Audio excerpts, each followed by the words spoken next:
So this year, Cannes 2007, it was bigger and better than ever. As always, brilliantly organised by EMAP, who no doubt made shed loads of cash this year from a record number of delegates. And of course, there were awards for direct marketing, digital, sales promotion, media, then of course the traditional staples of press, outdoor, radio and TV. But let's not forget integrated and titanium. What a lot of lions. For me, the big issue is one of overlap, because great campaigns can be entered for many different categories, and indeed Shackleton, who won the Direct Marketing Grand Prix with their brilliant Lopetegui campaign idea, could also have legitimately entered it into media, into digital, and in fact I think they did, though they won nothing except the Grand Prix in Direct Marketing. Vaya, pues esto es así, es la sexta en directo, no queréis sorpresas. Nos vamos a publicidad y ahora volvemos, hasta ahora.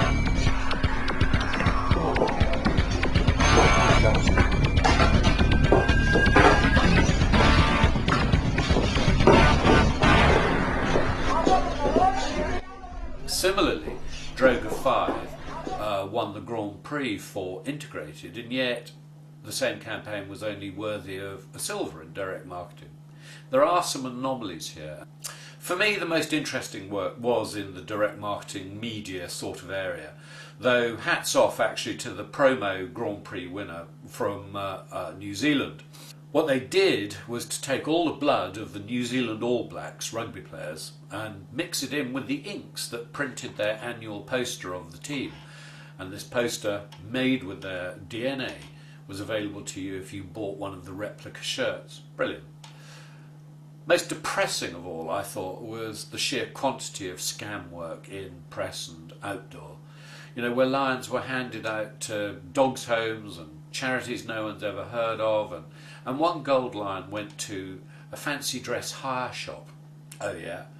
I think this is something that Cannes really has to deal with, because it devalues the awards in all the other categories.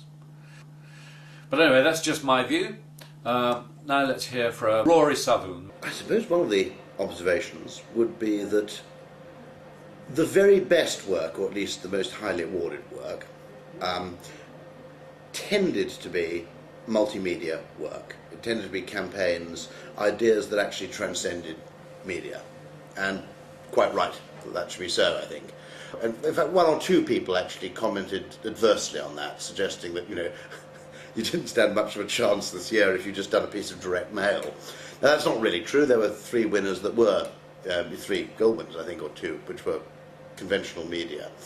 But it was noticeable that in a sense the direct marketing category and direct marketing has become a philosophy or an approach to marketing and communications rather than being a medium. Now what you can see is you can take the direct marketing approach, and actually there are probably 15 different ways you can actually deploy it, which makes the whole business a lot more interesting. What was also interesting is how many of the major winners actually used very little paid-for media. But quite a lot of the work didn't actually involve going to Rupert Murdoch with a sack of cash and saying, please can I borrow some customers, some readership from you, please. It actually involved effectively earning attention and actually, you know, earning an audience rather than actually buying one. Actually, many of the pieces that worked and won gold and made sense that you saw in 2007 wouldn't have worked in 1997.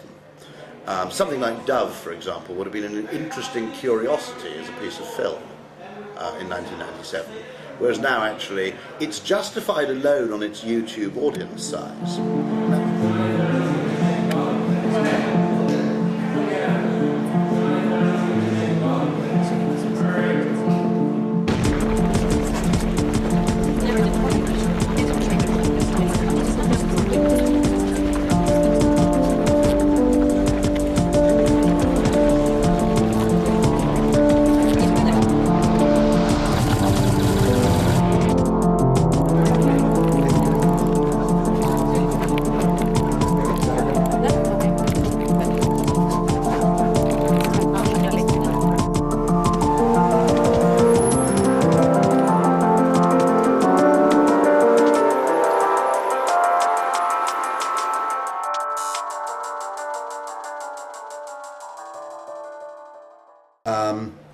I very much liked work for Volkswagen deserves praise. That Germany is now the powerhouse of direct marketing.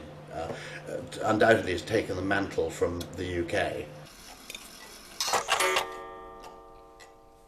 Yo, motherfucker, yo, motherfucker, yo, motherfucker, yo.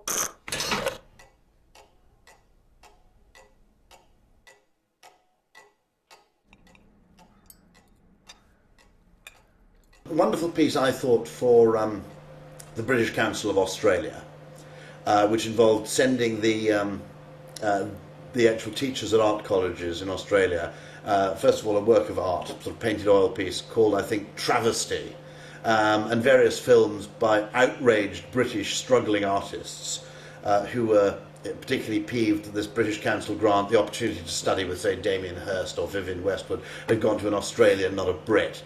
The work, of course, that won a gold for the eviction notices, the miniature eviction notices for insects, for cockroaches and so forth, done for RAID, I think, in South Africa. Fantastic, again, conventional work, but with a massive twist. And also, I thought the work for Rolls-Royce, where you actually had a hand-painted canvas which was actually painted by the man who paints the coach lines along the Rolls-Royce Phantom. And the lines are actually painted by hand. Tremendous piece. That was very, very good indeed. Tons and tons of interesting ideas, genuinely. And I genuinely felt that, I felt no qualms whatsoever paying the registration fee this year.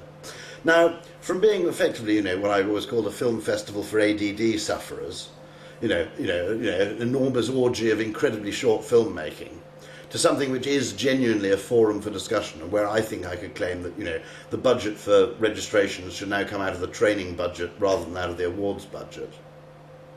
I think that's been actually quite a remarkable happening.